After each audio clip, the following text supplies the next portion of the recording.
How to listen. This may be the single most important skill to deepen relationships. This is how the process of communication works. The sender sends a message. Let's call it A. The receiver thinks she heard A, but the only way she can be really sure is to reflect it back. I heard you say A. If this is correct, both the sender and the receiver know for certain that the message was actually received accurately. This is called reflective listening or active listening. It's active because the receiver is constantly active in reflecting back what she's hearing. Once the sender knows the message was received, they will usually add more information. Now the sender sends a follow-up message, B, and the receiver reflects that back. I heard you say B. And if that's correct, the process continues.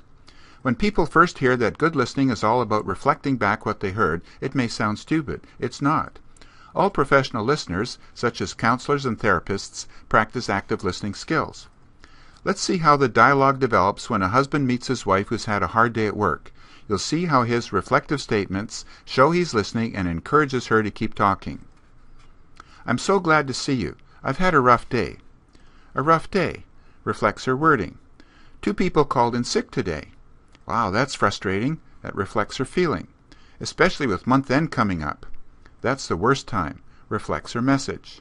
Is it ever? I had one customer yelling at me. Each time he reflects back what he's heard, he learns more and more and the conversation flows, which is the mark of a good listener. Here's a couple of tips for success. Like any skill, you'll get better with practice, so don't be discouraged if it seems a little artificial at first. And start small. Just reflect a single word or short phrase. You'll be surprised how effective just a single reflected word can be. When you listen to a friend, you deepen more than just your understanding. You strengthen the very fiber of your friendship.